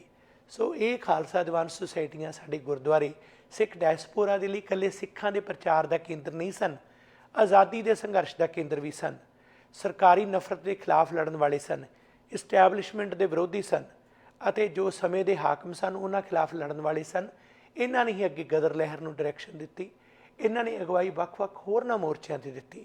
ਸੋ ਇਸ ਗੱਲ ਨੂੰ ਜਦੋਂ ਅਸੀਂ ਸਟਾਕਟਨ ਦੇ ਇਹ ਗੁਰਦੁਆਰਾ ਸਾਹਿਬ ਦੀ 112ਵੀਂ ਸਥਾਪਨਾ ਦਿਹਾੜੇ ਦੀ ਵੀ ਗੱਲ ਕਰਦੇ ਹਾਂ, ਅਤੇ ਨਾਲ ਸਾਨੂੰ ਪ੍ਰਿੰਸੀਪਲ ਤੇਜਾ ਸਿੰਘ ਜੀ ਦੀ ਵੀ ਗੱਲ ਕਰਨੀ ਚਾਹੀਦੀ ਹੈ, ਨਾਲ ਗੁਰੂ ਨਾਨਕ ਜਹਾਜ਼ ਦੀ ਵੀ ਗੱਲ ਕਰਨੀ ਚਾਹੀਦੀ ਹੈ। ਖੁਸ਼ੀ ਵਾਲੀ ਗੱਲ ਹੈ ਕਿ ਬੋਨਾਬਾਰਗ ਜਿੱਥੇ ਗੁਰਦੁਆਰਾ ਸਿੰਘ ਸਭਾ, ਉਹ ਆਪਣੇ ਗੁਰਦੁਆਰਾ ਸਾਹਿਬ ਦੇ ਇਸ ਇਤਿਹਾਸਿਕ ਪ੍ਰਸੰਗ ਨੂੰ ਲੈ ਕੇ 26 ਅਕਤੂਬਰ ਨੂੰ ਬੜਾ ਸੋਹਣਾ ਇੱਕ ਸਮਾਗਮ ਕਰ ਰਹੇ ਨੇ। 26 ਅਕਤੂਬਰ ਦਿਨ ਸ਼ਨੀਚਰਵਾਰ ਬੋਨਾ ਪਾਰਕ ਦੇ ਵਿੱਚ ਗੁਰਦੁਆਰਾ ਸਿੰਘ ਸਭਾ, ਜਿੱਥੇ ਕਿ ਉਹਨਾਂ ਮਹਾਨ ਯੋਧੇ ਭਾਈ ਸਾਹਿਬ ਪ੍ਰੋਫੈਸਰ ਸੰਤ ਤੇਜਾ ਸਿੰਘ ਜੀ ਨੂੰ ਯਾਦ ਕਰਦਿਆਂ ਹੋਇਆਂ ਉਹਨਾਂ ਦੀ ਦੇਣ ਇੱਕ ਮੋਢੀ ਸਿੱਖ ਵਜੋਂ ਇਸ ਨੂੰ ਇਤਿਹਾਸਿਕ ਤੌਰ 'ਤੇ ਚੇਤੇ ਕਰਨ ਦਾ ਉਪਰਾਲਾ ਕੀਤਾ। ਅਤੇ ਡਾਕਟਰ ਅਮਰ ਸਿੰਘ ਜੀ ਜਾਂ ਉਹਨਾਂ ਦੇ ਨਾਲ ਸਾਰੇ ਭਾਈ ਬਲਦੇਵ ਸਿੰਘ ਜੀ, ਉਹਨਾਂ ਦੇ ਨਾਲ ਹੋਰ ਜਿਹੜੇ ਸੇਵਾਦਾਰ ਇਸ ਲਈ ਵਧਾਈ ਦੇ ਪਾਤਰ ਨੇ ਕਿ ਅਸੀਂ ਆਪਣੇ ਇਤਿਹਾਸ ਨੂੰ ਚੇਤੇ ਕਰੀਏ। ਉਹਨਾਂ ਨੂੰ ਇਹ ਗੱਲ ਦਾ ਅਹਿਸਾਸ ਹੈ ਕਿ ਪ੍ਰੋਫੈਸਰ ਤੇਜਾ ਸਿੰਘ ਹੋਰਾਂ ਨੇ ਅਮਰੀਕਾ ਦੇ ਵਿੱਚ, ਚਾਹੇ ਉਹ ਹਾਰਵਰਡ ਯੂਨੀਵਰਸਿਟੀ ਸਨ, ਚਾਹੇ ਉਸ ਤੋਂ ਬਾਅਦ ਉਹਨਾਂ ਨੇ ਪੜ੍ਹਾਇਆ ਜਾਂ ਫਿਰ ਉੱਥੇ ਗਦਰ ਲਹਿਰ ਦੀ ਅਗਵਾਈ ਦਿੱਤੀ, ਗੁਰਦੁਆਰਾ ਸਟਾਕਟਨ ਸਥਾਪਿਤ ਕਰਨ ਦੇ ਵਿੱਚ ਭੂਮਿਕਾ ਨਿਭਾਈ। ਅਮਰੀਕਾ ਦੇ ਵਿੱਚ ਜੋ ਕੀਤਾ ਉਹ ਕੀਤਾ। ਕੈਨੇਡਾ ਦੇ ਵਿੱਚ ਹੌਂਡਰਸ ਦੇ ਜਿਹੜੇ ਇੱਥੋਂ ਦੇ ਕੈਨੇਡੀਅਨ ਸਿੱਖ ਜਿਹੜੇ ਆ ਜਾਂ ਇੰਡੀਅਨ ਲੋਕ ਇੱਥੋਂ ਕੱਢ ਕੇ ਭੇਜੇ ਜਾ ਰਹੇ ਸਨ, ਉਸ ਵਾਸਤੇ ਸੰਘਰਸ਼ ਲੜਿਆ ਅਤੇ ਇੱਥੇ ਜ਼ੋਰਦਾਰ ਢੰਗ ਨਾਲ ਕਿਹਾ ਕਿ ਇੱਥੇ ਸਾਨੂੰ ਕੱਢਿਆ ਨਹੀਂ ਜਾ ਸਕਦਾ ਇੱਥੋਂ, ਕਿਉਂਕਿ ਬ੍ਰਿਟਿਸ਼ ਸੈਂਟਰਲ ਅਮਰੀਕਾ ਜਿਹੜਾ ਬ੍ਰਿਟਿਸ਼ ਹੌਂਡਰਸ ਸੀ ਉਹ ਰਹਿਣ ਦੇ ਵਾਸਤੇ ਸਹੀ ਨਹੀਂ ਸੀ। ਸੋ ਪ੍ਰੋਫੈਸਰ ਤੇਜਾ ਸਿੰਘ ਦੀ ਬੜੀ ਵੱਡੀ ਦੇਣ ਸੀ, ਪਰਿਵਾਰਾਂ ਦੇ ਘੋਲ ਦੇ ਵਿੱਚ ਬੜੀ ਵੱਡੀ ਦੇਣ ਸੀ, ਐਜੂਕੇਸ਼ਨ ਦੇ ਪਸਾਰ ਦੇ ਵਿੱਚ ਬੜੀ ਵੱਡੀ ਦੇਣ ਸੀ। ਜੇਕਰ ਅਸੀਂ ਕੈਂਬਰਿਜ ਦੀ ਗੱਲ ਵੀ ਕਰੀਏ, ਉੱਥੇ ਵੀ ਜਿਹੜਾ ਇੰਗਲੈਂਡ ਦੇ ਵਿੱਚ, ਉੱਥੇ ਵੀ ਪ੍ਰੋਫੈਸਰ ਤੇਜਾ ਸਿੰਘ ਇੱਕ ਸਕਾਲਰ, ਚਿੰਤਕ, ਬੁੱਧੀਜੀਵੀ ਦੇ ਤੌਰ 'ਤੇ ਮੰਨੇ ਜਾਂਦੇ ਸਨ। ਸੋ ਉਹਨਾਂ ਦੀ ਦੇਣ ਨੂੰ ਯਾਦ ਕਰਨਾ ਬੜਾ ਚੰਗੀ ਗੱਲ ਹੈ। ਇਸੇ ਤਰ੍ਹਾਂ ਗੁਰੂ ਨਾਨਕ ਜਹਾਜ਼ ਬਾਰੇ ਗੱਲ ਕਰਨਾ, ਕਿਉਂਕਿ ਜਦੋਂ ਜਹਾਜ਼ ਇੱਥੇ ਖੜ੍ਹਾ ਸੀ, ਭਾਈ ਮੇਵਾ ਸਿੰਘ ਜੀ ਅਤੇ ਉਹਨਾਂ ਦੇ ਸਾਥੀ ਹਥਿਆਰ ਲੈਣ ਵਾਸਤੇ ਅਮਰੀਕਾ ਗਏ ਤਾਂ ਕਿ ਜਹਾਜ਼ ਦੇ ਰਾਹੀਂ ਹਥਿਆਰ ਆਉਣ ਅਤੇ ਇਹ ਹਥਿਆਰ ਭਾਰਤ ਦੇ ਵਿੱਚ ਜਾਣ, ਛਾਉਣੀਆਂ ਦੇ ਵਿੱਚ ਬਗਾਵਤ ਸ਼ੁਰੂ ਹੋਵੇ ਅਤੇ ਅੰਗਰੇਜ਼ ਰਾਜ ਦਾ ਖਾਤਮਾ ਹੋਵੇ। ਉਸ ਵੇਲੇ ਉਹ ਗ੍ਰਿਫਤਾਰ ਹੋ ਗਏ, ਵਿਸ਼ਵ ਯੁੱਧ ਪਹਿਲਾ ਆਰੰਭ ਹੋ ਚੁੱਕਿਆ ਸੀ। ਸੋ ਉਹਦਾ ਜਿਹੜਾ ਸੰਬੰਧ ਵੀ ਜੁੜਦਾ ਹੈ ਕਿ ਉਸ ਗੁਰੂ ਨਾਨਕ ਜਹਾਜ਼ ਦੇ ਮੁਸਾਫਰ ਕਿਸ ਤਰੀਕੇ ਨਾਲ ਇੱਥੇ ਰੋਕੇ ਗਏ, ਕਿਵੇਂ ਮੋੜੇ ਗਏ, ਕਿਸ ਤਰ੍ਹਾਂ ਉਹਦਾ ਨਾਮਕਰਨ ਜਿਹੜਾ ਹੈ, ਅਸੀਂ ਅੱਜ ਦੇ ਇਤਿਹਾਸਕਾਰਾਂ ਨੂੰ ਜਾਂ ਸਿਆਸਤਦਾਨਾਂ ਨੂੰ ਵੀ ਕਹਿਣਾ ਚਾਹਾਂਗੇ ਕਿ ਉਹ ਜੋ ਵਿਗਾੜਿਆ ਉਹ ਸਹੀ ਨਹੀਂ ਹੈ। ਉਸ ਨੂੰ ਬਾਬਾ ਗੁਰਦਿੱਤ ਸਿੰਘ ਜੀ ਨੇ $66,000 ਦੇ ਕੇ ਉਸ ਦਾ ਨਾਮ ਗੁਰੂ ਨਾਨਕ ਜਹਾਜ਼ ਰੱਖਿਆ ਸੀ ਅਤੇ ਉਸ ਦੀ ਲੀਜ਼ ਜਿਹੜੀ ਹੈ ਜਾਂ ਉਸ ਦੀ ਚਾਰਟਰ ਕਰਨ ਦੀ ਜਿਹੜੀ ਇਹ ਨੀਤੀ ਹੈ, ਉਸ ਦੇ ਅਨੁਸਾਰ ਹੀ ਹਾਂਗਕਾਂਗ ਗੁਰਦੁਆਰਾ ਸਾਹਿਬ ਵਿਖੇ ਸੰਗਤਾਂ ਇਕੱਠੀਆਂ ਹੋਈਆਂ, ਗੁਰੂ ਗ੍ਰੰਥ ਸਾਹਿਬ ਪ੍ਰਕਾਸ਼ ਕੀਤੇ ਗਏ, ਜਹਾਜ਼ ਦੇ ਵਿੱਚ ਬਕਾਇਦਾ ਗੁਰਦੁਆਰਾ ਬਣਾਇਆ ਗਿਆ, ਉੱਪਰ ਨਿਸ਼ਾਨ ਸਾਹਿਬ ਝੂਲ ਰਿਹਾ ਸੀ। ਅਤੇ ਉਹ ਸਾਰੇ ਦੇ ਪਸਾਰੇ ਨੂੰ ਅੱਜ ਦੀ ਤਾਰੀਖ 'ਚ ਜਦੋਂ ਅਸੀਂ ਦੇਖਦੇ ਹਾਂ ਤਾਂ ਮਨ ਦੇ ਵਿੱਚ ਇਹ ਅਹਿਸਾਸ ਹੁੰਦਾ ਹੈ ਕਿ ਸਾਡਾ ਸਿੱਖ ਡਾਇਸਪੋਰਾ ਦਾ ਇੱਕ ਇਤਿਹਾਸਕ ਧਰੋਹਰ ਖਜ਼ਾਨਾ ਉਹ ਮਲੀਆਮੇਟ ਕਰ ਦਿੱਤਾ ਗਿਆ। ਉਸ 'ਤੇ ਵੀ ਇੱਕ ਮੋਹਰ ਲਾ ਦਿੱਤੀ ਗਈ, ਇੱਕ ਬੇਟੱਬਾ ਜਿਹਾ ਨਾਮ, ਜਿਹੜੀ ਕੰਪਨੀ ਸੀ ਉਹਦਾ ਨਾਮ, ਜਿਹੜੀ ਕੰਪਨੀ ਨੇ ਬਕਾਇਦਾ ਤੌਰ 'ਤੇ $66,000 ਦੇ ਵਿੱਚ 6 ਮਹੀਨੇ ਲਈ ਸੌਦਾ ਤੈਅ ਕੀਤਾ ਸੀ ਕਿ ਤੁਹਾਨੂੰ ਕਿਰਾਏ 'ਤੇ ਦੇ ਰਹੇ ਹਾਂ, ਉਹਦਾ ਨਾਮ ਹੀ ਪ੍ਰਚਾਰ ਦਿੱਤਾ ਗਿਆ। ਅਤੇ ਗੁਰੂ ਨਾਨਕ ਜਹਾਜ਼ ਦਾ ਨਾਂ ਕਈਆਂ ਦੇ ਸੰਗ ਥੱਲੋਂ ਨਹੀਂ ਉਤਰਦਾ।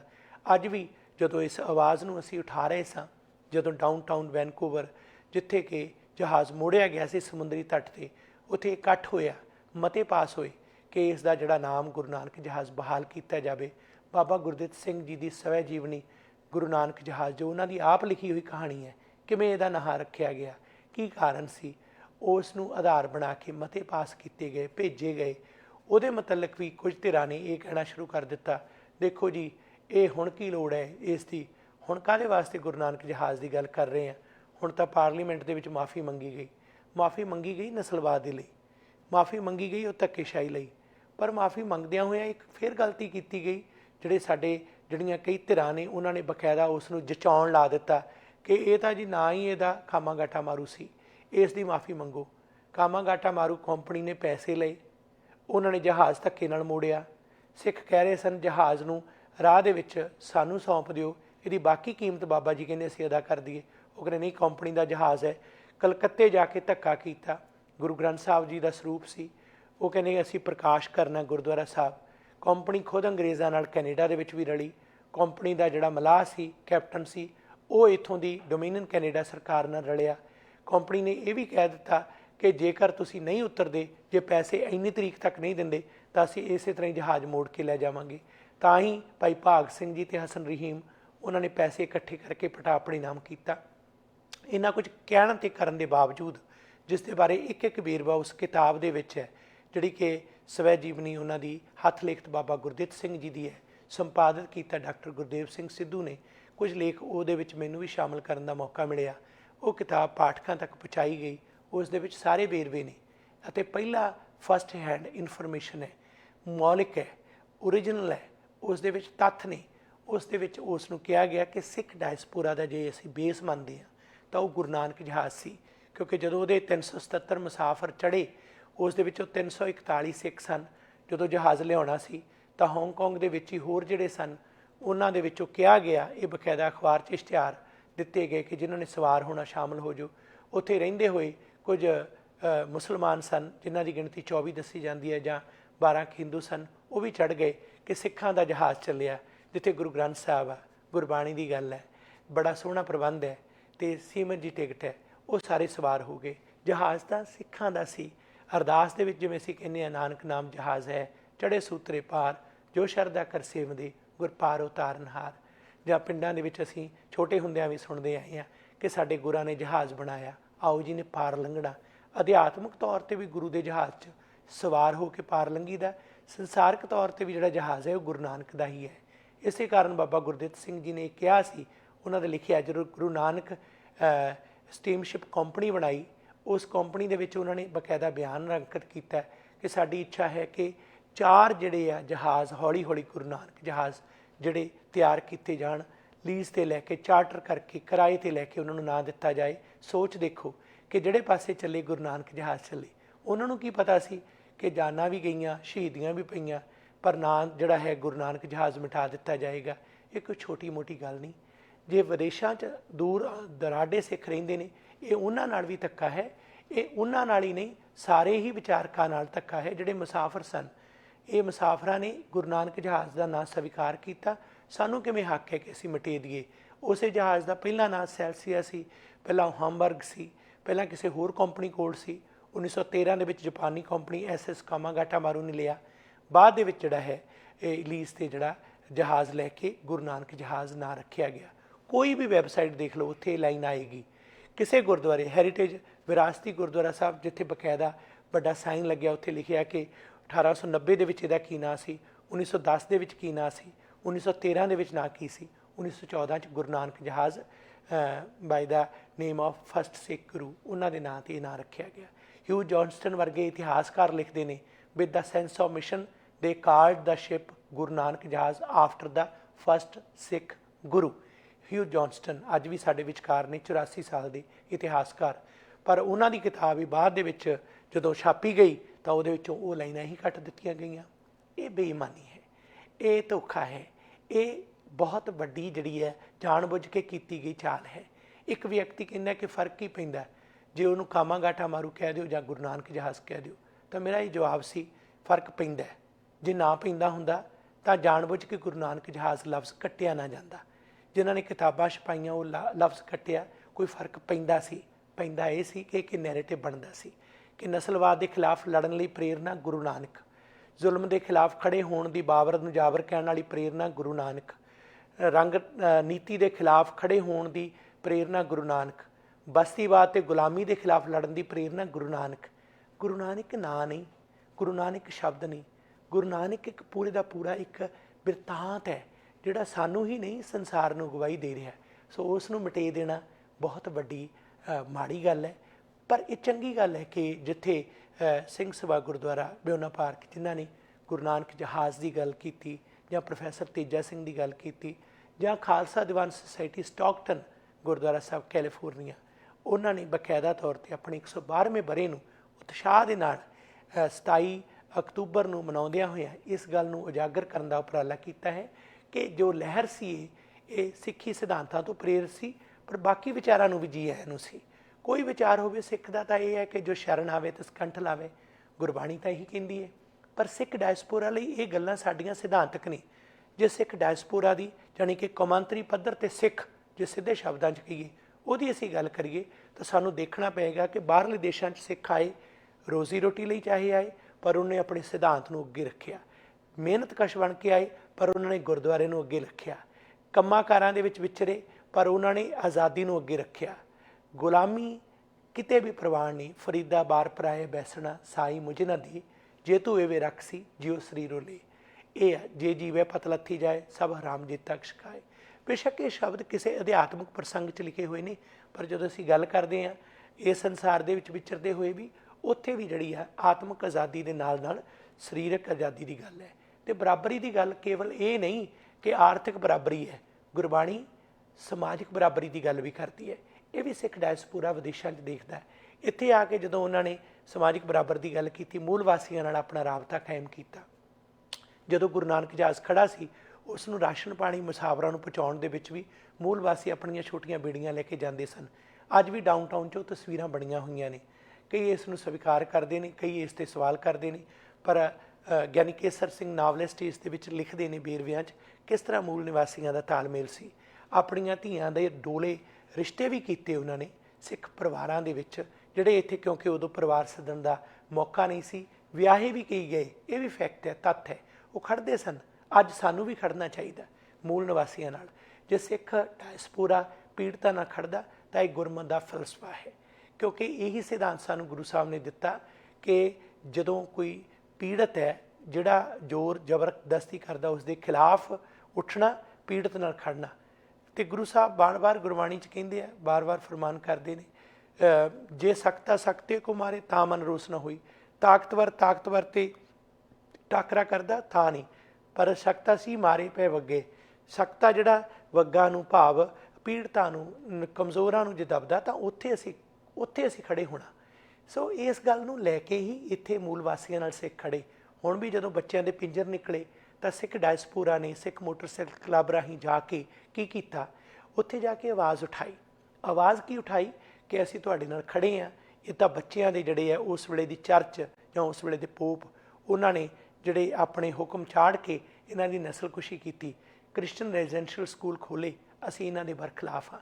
ਸਾਨੂੰ ਭੁੱਲਣਾ ਨਹੀਂ ਚਾਹੀਦਾ, ਕੈਨੇਡਾ 'ਚ ਸਿੱਖ ਡਾਇਸਪੋਰਾ ਉਸ ਨਸਲਵਾਦ ਦੇ ਖਿਲਾਫ ਲੜਿਆ। ਵੋਟ ਦੇ ਹੱਕ ਦਾ ਸੰਘਰਸ਼ ਪੜ੍ਹਿਓ ਕਦੇ। ਜਿਹੜੇ BC ਕੰਜ਼ਰਵੇਟਿਵ ਪਾਰਟੀ ਉਸ ਵੇਲੇ ਸੀ, 27 ਮਾਰਚ 1907 ਨੂੰ ਵੋਟ ਦਾ ਹੱਕ ਹੋਇਆ ਗਿਆ, ਉਸ ਦੇ ਖਿਲਾਫ ਜੋ ਲੜੇ, ਉਹਨਾਂ ਦੇ ਵਿੱਚ ਮੋਢੀ ਖਾਲਸਾ ਦੀਵਾਨ ਸੁਸਾਇਟੀ ਸੀ। ਅੱਜ ਵੀ ਭਾਈ ਨਗਿੰਦਰ ਸਿੰਘ ਗਿੱਲ ਦੀ ਗੱਲ ਕਰੀਏ, ਜਿਹੜੇ ਉਸ ਵੇਲੇ ਸੈਕਟਰੀ ਸਨ, ਪਿੰਡ ਚੂੜ ਚੱਕ ਵਾਲੇ, ਸਿਰ ਝੁਕਦਾ, ਉਹਨਾਂ ਦੇ ਨਾਲ ਸਾਰੇ ਜੁੜੇ। ਪਰ ਇਹਦਾ ਮਤਲਬ ਨਹੀਂ ਇਕੱਲੇ ਸਿੱਖ ਹੀ ਉਸ ਦੇ ਵਿੱਚ ਜੁੜੇ। ਜਿਹੜੇ ਅਗਾਂਹਵਧੂ ਜਥੇਬੰਦੀਆਂ ਸਨ, ਮਜ਼ਦੂਰ ਸੰਸਥਾਵਾਂ ਸਨ, ਹੋਰ ਸਾਰੀਆਂ ਵੀ ਆਈਆਂ। ਪਰ ਇਨੀਸ਼ੀਏਟਿਵ ਜਿਹੜਾ ਲਿਆ ਉਹ ਖਾਲਸਾ ਦੀਵਾਨ ਸੁਸਾਇਟੀ ਸਿੱਖ ਸੰਸਥਾ ਨੇ ਲਿਆ। ਅਤੇ ਇਹ ਸਿੱਖ ਸੰਸਥਾ ਜਿਹੜੀ ਹੈ ਇਹ ਅਗਵਾਈ ਦੇਣ ਵਾਲੀ ਹੈ। ਅਫਸੋਸ ਹੈ ਕਿ ਕਈ ਵਾਰ ਸਿੱਖ ਡਾਇਸਪੋਰਾ ਸਮੇਂ ਦੀ ਜਿਹੜੀ ਨਜ਼ਾਕਤ ਨੂੰ ਪਛਾਣਨ ਦੀ ਥਾਂ 'ਤੇ ਉਹਦੀਆਂ ਕੁਝ ਸੰਸਥਾਵਾਂ ਸਰਕਾਰ ਪ੍ਰਸਤ ਹੋ ਜਾਂਦੀਆਂ ਨੇ ਜਾਂ ਸਰਕਾਰ ਦੇ ਅੱਗੇ ਗੋਡੇ ਟੇਕ ਜਾਂਦੀਆਂ ਨੇ। ਇਹ ਸਿਧਾਂਤਕ ਬਰਖਿਲਾਫੀ ਹੈ, ਇਹ ਗਲਤ ਗੱਲ ਹੈ। ਅਸੀਂ ਜ਼ੁਲਮ ਦੇ ਖਿਲਾਫ ਲੜਨਾ ਅਤੇ ਉਸ ਦੇ ਖਿਲਾਫ ਆਵਾਜ਼ ਉਠਾਉਣੀ ਹੈ। ਪਰ ਜਿਹੜੀਆਂ ਪ੍ਰਾਪਤੀਆਂ ਨੇ ਸਿੱਖ ਡਾਇਸਪੋਰਾ ਦੀਆਂ, ਉਹਨਾਂ ਦੇ ਵਿੱਚੋਂ, ਉਹਨਾਂ ਦੀ ਰੌਸ਼ਨੀ 'ਚੋਂ ਅਸੀਂ ਗੱਲਾਂ ਕਰਨੀਆਂ। ਜਿਵੇਂ ਅਸੀਂ ਜਦੋਂ ਗੱਲ ਕਰਦੇ ਹਾਂ, ਨਵੰਬਰ ਮਹੀਨੇ ਸਿੱਖ ਡਾਇਸਪੋਰਾ ਵੱਲੋਂ ਸਿੱਖ ਨੇਸ਼ਨ ਦੇ ਟਾਈਟਲ ਹੇਠ ਸਮੁੱਚੀ ਸਿੱਖ ਕੌਮ ਵੱਲੋਂ ਖੂਨਦਾਨ ਮੁਹਿੰਮ ਚਲਾਈ ਜਾਂਦੀ ਹੈ। ਨਵੰਬਰ ਦੇ ਵਿੱਚ ਸਿੱਖਾਂ ਦਾ ਘਾਣ ਹੋਇਆ, ਸਿੱਖ ਨਸਲਕੁਸ਼ੀ ਹੋਈ, ਜਿਸ ਦੇ ਬਾਰੇ ਪਾਰਲੀਮੈਂਟ 'ਚ ਪਟੀਸ਼ਨ ਉਠਾਉਣ ਦੀ ਗੱਲ ਵੀ ਬਕਾਇਦਾ ਜਗਮੀਤ ਸਿੰਘ NDP ਦੇ ਆਗੂ ਨੇ ਕੀਤੀ, ਅਤੇ ਹੋਣੀ ਵੀ ਚਾਹੀਦੀ ਹੈ। ਅਸੀਂ ਉਹ ਚਾਹੁੰਦੇ ਹਾਂ ਕਿ ਪਟੀਸ਼ਨ ਜ਼ਰੂਰ ਪੇਸ਼ ਹੋਵੇ, ਕਿਉਂਕਿ ਸਿੱਖਾਂ ਨੂੰ ਇਸ ਗੱਲ ਦੇ ਲਈ ਕਿ ਸਿੱਖਾਂ ਦੀ ਨਸਲਕੁਸ਼ੀ ਹੋਈ ਹੈ ਸੰਸਾਰ ਨੂੰ ਦੱਸਣਾ ਚਾਹੀਦਾ। ਪਰ ਇੱਕ ਗੱਲ ਹੈ ਕਿ ਉਸ ਦਾ ਜਵਾਬ ਦੇਣ ਦੇ ਇਤਿਹਾਸਕਾਰਾਂ ਦੀਆਂ ਲਿਖਤਾਂ, ਸੰਵੇਦਨਸ਼ੀਲ ਵਿਚਾਰਾਂ ਜਾਂ ਵੱਖ-ਵੱਖ ਤਰ੍ਹਾਂ ਦੀਆਂ ਜਥੇਬੰਦੀਆਂ ਦੀ ਆਪੋ ਆਪਣੀ ਕਾਰਗੁਜ਼ਾਰੀ, ਉਹਦੇ ਨਾਲ ਸਮੁੱਚੀ ਸਿੱਖ ਕੌਮ ਨੇ ਇੱਕ ਜਿਹੜਾ ਧਰਾਤਲ ਕਾਇਮ ਕੀਤਾ, ਉਹ ਖੂਨਦਾਨ ਮੁਹਿੰਮ ਹੈ। ਇਹ ਵੀ ਇੱਕ ਸਿੱਖ ਡਾਇਸਪੋਰਾ ਦਾ ਇੱਕ ਬੜਾ ਵੱਡਾ ਇਤਿਹਾਸਕ ਪ੍ਰਸੰਗ ਹੈ। ਸਿੱਖ ਨੇਸ਼ਨ ਦੀ, ਸਿੱਖ ਕੌਮ ਦੀ ਖੂਨਦਾਨ ਮੁਹਿੰਮ, ਉਹਦੇ ਵਿੱਚ ਕੋਈ ਇੱਕ ਜਥੇਬੰਦੀ ਨਹੀਂ, ਕੋਈ ਵਿਅਕਤੀ ਨਹੀਂ, ਕੋਈ ਗਰੁੱਪ ਨਹੀਂ, ਸਾਰੇ ਨੇ। ਉਹਨਾਂ ਨੇ ਕੀ ਕੀਤਾ, 1999 ਤੋਂ ਹੁਣ ਤੱਕ ਇਹਨਾਂ 26 ਸਾਲਾਂ 'ਚ ਸਭ ਤੋਂ ਵੱਧ ਖੂਨਦਾਨ ਦੀ ਮੁਹਿੰਮ ਚਲਾ ਕੇ ਇੱਕ ਇਤਿਹਾਸ ਸਿਰਜ ਦਿੱਤਾ। ਕੈਨੇਡਾ ਦੇ ਬਲੱਡ ਸਰਵਿਸਿਜ਼ ਦੇ ਅਕੋਰਡਿੰਗਲੀ ਜੇ ਸਭ ਤੋਂ ਵੱਧ ਖੂਨ ਦੇਣ ਵਾਲੇ ਨੇ ਕੈਨੇਡਾ 'ਚ ਸਿੱਖ ਨੇ। ਇਹ ਇੱਕ ਪ੍ਰਾਪਤੀ ਹੈ। ਇਹ ਕਿਹਨੇ ਦੱਸਣੀ ਹੈ? ਅਸੀਂ ਦੱਸਣੀ ਹੈ। ਕਿਉਂ ਨਹੀਂ ਦੱਸ ਰਹੇ? ਮੁੰਡੇ ਸੜਕਾਂ 'ਤੇ ਮਾਰੇ ਗਏ, ਡਰੱਗਸ ਦੇ ਵਿੱਚ ਮਾਰੇ ਗਏ, ਬਹੁਤ ਮਾੜੀ ਗੱਲ ਹੈ, ਸਾਨੂੰ ਰੋਕਣਾ ਚਾਹੀਦਾ। ਪਰ ਨੈਸ਼ਨਲ ਮੀਡੀਆ ਜਾਂ ਇੰਡੀਆ ਦੇ ਵਿੱਚ ਬੈਠਾ ਜਿਹੜਾ ਉੱਥੋਂ ਦਾ ਗੋਦੀ ਮੀਡੀਆ, ਇਹ ਕਹਿੰਦਾ ਕਿ ਸਿੱਖ ਜਿਹੜੇ ਨੇ ਉਹ ਦੇਖੋ ਕਿੰਨੇ ਲੜਕੇ ਨੇ ਸਿੱਖਾਂ ਦੇ ਪਰਿਵਾਰਾਂ ਦੇ ਇਸ ਤਰ੍ਹਾਂ ਮਾਰੇ ਜਾਂਦੇ ਨੇ। ਨੈਗੇਟਿਵ ਪ੍ਰਚਾਰ, ਕੋਈ ਜਥੇਬੰਦੀ ਦੇ ਵਿੱਚ ਕੋਈ ਝਗੜਾ ਹੁੰਦਾ ਉਸ ਨੂੰ ਹਾਈਲਾਈਟ ਕੀਤਾ ਜਾਂਦਾ, ਗੁਰਦੁਆਰੇ ਦੇ ਝਗੜਾ ਹੁੰਦਾ ਉਹਨੂੰ ਹਾਈਲਾਈਟ ਕੀਤਾ ਜਾਂਦਾ। ਇਹਦਾ ਮਤਲਬ ਇਹ ਨਹੀਂ ਕਿ ਝਗੜੇ ਹੋਣੇ ਚਾਹੀਦੇ ਨੇ, ਹਰਗਿਜ਼ ਨਹੀਂ। ਬਹੁਤ ਵੱਡੀ ਇਤਿਹਾਸਕ ਗਲਤੀ ਹੈ ਅਤੇ ਗੁਰਮਤਿ ਦੇ ਅਨੁਕੂਲ ਨਹੀਂ, ਉਹਦੇ ਪ੍ਰਤੀਕੂਲ ਹੈ, ਉਹਦੇ ਉਲਟ ਹੈ। ਇੱਦਾਂ ਅਦਾਲਤਾਂ ਦੇ ਵਿੱਚ ਲੱਖਾਂ ਡਾਲਰ ਖਰਾਬ ਕਰਨੇ, ਉਹਨੂੰ ਚੰਗੇ ਪ੍ਰਚਾਰ ਲਈ ਲਾਉਣਾ ਚਾਹੀਦਾ। ਪਰ ਮੀਡੀਆ ਹਮੇਸ਼ਾ ਇਹਨਾਂ ਚੀਜ਼ਾਂ ਨੂੰ ਪ੍ਰਚਾਰੂਗਾ। ਉਹ ਕਦੇ ਇਹ ਨਹੀਂ ਦੱਸੂਗਾ ਕਿ ਕੈਨੇਡਾ ਦੇ ਵਿੱਚ ਸਭ ਤੋਂ ਵੱਧ ਖੂਨਦਾਨ ਦੇਣ ਵਾਲੇ ਸਿੱਖ ਨੇ, ਸਿੱਖ ਕੌਮ ਹੈ। ਇਹ ਗੱਲ ਕਿਉਂ ਨਹੀਂ ਦੱਸਦੇ? ਕਿਉਂਕਿ ਸਿੱਖ ਡਾਇਸਪੋਰਾ ਦਾ ਮਾਣ ਵੱਧਦਾ, ਕੌਮਾਂਤਰੀ ਪੱਧਰ 'ਤੇ ਸਿੱਖਾਂ ਦਾ ਅਕਸ ਵਧੀਆ ਬਣਦਾ। ਇਹ ਅਸੀਂ ਦੱਸੀਏ, ਚੰਗੀ ਗੱਲ ਹੈ। ਇਹਦੇ 'ਚ ਹੰਕਾਰ ਨਹੀਂ, ਇਹ 'ਚ ਸਵੈਮਾਣ ਹੈ, ਗੈਰਤ ਹੈ, ਮਨੁੱਖਤਾਵਾਦੀ ਸੋਚ ਹੈ। ਸਾਰੇ ਲੋਕਾਂ ਨੂੰ, ਭਾਈਚਾਰਿਆਂ ਨੂੰ ਪਤਾ ਲੱਗਣਾ ਚਾਹੀਦਾ ਕਿ 84 ਦੇ ਵਿੱਚ ਇਹਨਾਂ ਦਾ ਖੂਨ ਡੋਲਿਆ ਗਿਆ, ਹਜ਼ਾਰਾਂ ਦੀ ਤਾਦਾਦ ਦੇ ਵਿੱਚ ਕਤਲ ਕੀਤੇ ਗਏ, ਬੇਗੁਨਾਹ ਮਾਰੇ ਗਏ, ਗੈਂਗ ਰੇਪ ਹੋਏ, ਇੰਡੀਅਨ ਸਟੇਟ ਨੇ ਖੁਦ ਕੀਤਾ। ਸਾਰੇ ਹੀ ਸਰਕਾਰ ਅਤੇ ਵਿਰੋਧੀ ਧਿਰ ਇਕੱਠੇ ਹੋ ਕੇ ਇਸ ਗੱਲ ਦੇ ਵਿੱਚ ਸਿੱਖਾਂ ਦੇ ਦੁਸ਼ਮਣ ਬਣੇ। ਇਸ ਲੜਾਈ ਦਾ ਜਿਹੜਾ ਬਾਕਾਇਦਾ ਜਵਾਬ ਦੇਣ ਦਾ ਇੱਕ ਇਸ ਬਿਰਤਾਂਤ ਦਾ ਜਿਹੜਾ ਤਰੀਕਾ ਉਹ ਖੂਨਦਾਨ ਹੈ। ਸੋ ਅਸੀਂ ਇਸ ਗੱਲ ਨੂੰ ਵੀ ਲੈ ਕੇ ਚੱਲੀਏ। ਅਸੀਂ ਇਹਨਾਂ ਸਿੱਖ ਡਾਇਸਪੋਰਾ ਦੀਆਂ ਇਤਿਹਾਸਕ ਪ੍ਰਾਪਤੀਆਂ ਦੀ ਗੱਲ ਕਰੀਏ। ਇਸ ਦਾ ਮਤਲਬ ਇਹ ਨਹੀਂ ਕਿ ਸਿੱਖ ਕਿਸੇ ਤੋਂ ਆਪਣੇ ਆਪ ਨੂੰ ਬਿਹਤਰ ਜਾਂ ਕਿਸੇ ਤੋਂ ਚੰਗੇ ਜਾਂ ਇੱਕ ਕਿਸੇ ਤਰ੍ਹਾਂ ਦੂਸਰਿਆਂ ਤੋਂ ਵਿਸ਼ਿਸ਼ਟ ਦੱਸ ਰਹੇ ਨੇ। ਨਹੀਂ, ਸਿੱਖ ਇਸ ਤਰ੍ਹਾਂ ਦੀ ਸੋਚ ਦਾ ਧਾਰਨੀ ਨਹੀਂ, ਪਰ ਉਹਨਾਂ ਗੁਣਾਂ ਨੂੰ ਜ਼ਰੂਰ ਦੱਸਣਾ ਚਾਹੀਦਾ ਜਿਹੜੀਆਂ ਪ੍ਰਾਪਤੀਆਂ ਨੇ, ਕਿਸੇ ਵੀ ਕੌਮ ਦੀਆਂ ਪ੍ਰਾਪਤੀਆਂ ਨੇ। ਇਹ ਖਾਲਸਾ ਰਾਜ ਦੀਆਂ ਪ੍ਰਾਪਤੀਆਂ ਦੀ ਮਹਾਰਾਜਾ ਰਣਜੀਤ ਸਿੰਘ ਦੀ ਗੱਲ ਕਰਦੇ ਹਾਂ ਕਿ ਉਸ ਵੇਲੇ ਇੱਕ ਜਿਹੜਾ ਰੁਪਈਆ ਸੀ 13 ਪਾਉਂਡ ਦੇ ਬਰਾਬਰ ਸੀ। ਇੱਕ ਵੀ ਬੰਦੇ ਨੂੰ ਫਾਂਸੀ ਨਹੀਂ ਸੀ ਹੋਈ। ਪਰ ਕੈਪੀਟਾ ਇਨਕਮ ਟੌਪ 'ਤੇ ਸੀ। ਲਿਟਰੇਸੀ ਰੇਟ ਜਿਹੜੀ ਵਿੱਦਿਆ ਦਾ ਦਰ ਹੈ ਉਹ ਟੌਪ 'ਤੇ ਸੀ। ਇਹ ਸਾਰਾ ਕੁਝ ਸੀ। ਕਦੇ ਵੀ ਕੋਈ ਲੁੱਟ ਖੋਹ ਨਹੀਂ ਸੀ। ਕਦੇ ਕੀ ਧਰਮ ਨਿਰਪੱਖਤਾ ਦੀ ਗੱਲ ਕਰੀਏ, ਕਿਸੇ ਨਾਲ ਵਿਤਕਰਾ ਨਹੀਂ ਸੀ ਹੁੰਦਾ। ਮਸਜਿਦਾਂ ਨੂੰ ਵੀ ਦਾਨ, ਮੰਦਰਾਂ ਦੀ ਸੇਵਾ ਵੀ ਗੁਰਦੁਆਰਿਆਂ ਵਾਂਗ ਹੀ, ਕੋਈ ਭਿੰਨਤਾ ਨਹੀਂ ਸੀ। ਸਰਕਾਰ ਨੇ ਕਦੇ ਕਿਸੇ ਦੇ ਨਾਲ ਵਿਤਕਰਾ ਨਹੀਂ ਕੀਤਾ, ਸਰਕਾਰੀ ਖਾਲਸਾ ਨੇ। ਬਲਕਿ ਲੋਕ ਕਹਾਣੀਆਂ ਦੇ ਵਿੱਚ ਆਪ ਸੇਵਾ ਕਰਦੇ ਸਨ, ਆਪਣੇ ਆਪ ਨੂੰ ਗੁਰੂ ਦੇ ਸਿੱਖ ਅਖਵਾ ਕੇ ਖੁਸ਼ੀ ਮਹਿਸੂਸ ਕਰਦੇ ਸਨ। ਸਿੱਕਾ ਆਪਣਾ ਨਹੀਂ ਚਲਾਇਆ। ਸਿੱਕਾ ਗੁਰੂ ਨਾਨਕ, ਗੁਰੂ ਗੋਬਿੰਦ ਸਿੰਘ, ਇਹ ਨਾਂ ਸਿੱਕੇ ਦੇ ਉੱਪਰ ਲਿਖੇ ਸਨ। ਬੰਦਾ ਸਿੰਘ ਬਹਾਦਰ ਵੇਲੇ ਵੀ, ਖਾਲਸਾ ਰਾਜ ਵੇਲੇ ਵੀ। ਜਿਹੜੇ ਅੱਜ ਵੀ ਇਹ ਗੱਲ ਕਰਦੇ ਨੇ ਕਿ ਦੇਖੋ ਜੀ ਇਹ ਗੱਲਾਂ ਹੀ ਨੇ, ਇਸ ਵੇਲੇ ਖਾਲਸਾ ਰਾਜ ਨਹੀਂ ਸੀ, ਉਹ ਰਾਜ ਪੰਜਾਬ ਰਾਜ ਸੀ। ਪੰਜਾਬ ਤਾਂ ਹੈ ਹੀ ਹੈ, ਪੰਜਾਬ ਰਾਜ ਤੋਂ ਕੋਈ ਮੁਨਕਰ ਨਹੀਂ। ਪਰ ਤੁਸੀਂ ਇਹ ਦੱਸੋ ਕਿ ਇਹ ਰਾਜ ਖਾਲਸਾ ਰਾਜ ਨਹੀਂ ਸੀ ਜਿਹਦੇ 'ਚ ਸਿੱਕਾ ਖਾਲਸੇ ਦਾ ਚੱਲਦਾ ਸੀ, ਜਿਹੜੀ ਕਰੰਸੀ ਖਾਲਸੇ ਦੀ ਚੱਲਦੀ ਸੀ, ਨਾ ਖਾਲਸੇ ਦਾ ਸੀ। ਪਰ ਉਹ ਵਿਤਕਰਾ ਨਹੀਂ ਸੀ, ਉਹ ਕੱਟੜਵਾਦ ਨਹੀਂ ਸੀ, ਪੋਲਰਾਈਜੇਸ਼ਨ ਨਹੀਂ ਸੀ, ਧਰੁਵੀਕਰਨ ਨਹੀਂ ਸੀ, ਸਾਰਿਆਂ ਨੂੰ ਮਿਲਾ ਕੇ ਚੱਲ ਰਹੇ ਸੀ।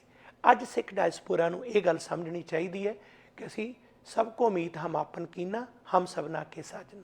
ਅਵਲ ਅੱਲਾ ਨੂਰ ਪਾਇਆ, ਕੁਦਰਤ ਦੇ ਸਭ ਬੰਦੇ, ਇੱਕ ਨੂਰ ਤੇ ਸਭ ਜਗ ਉਪਜਿਆ, ਕੌਣ ਭਲੇ ਕੋ ਮੰਦੇ।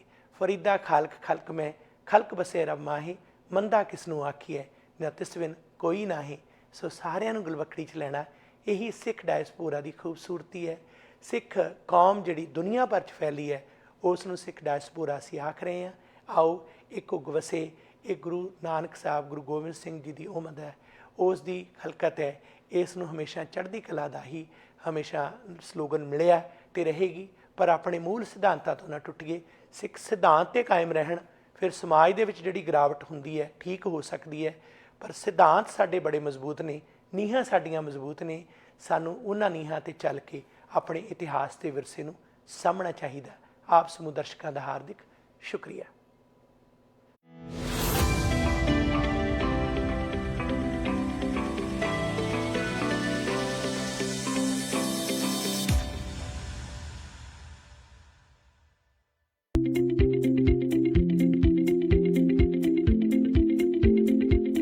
ਰੀਅਲ ਸਟੇਟ ਦੀਆਂ ਬਿਹਤਰ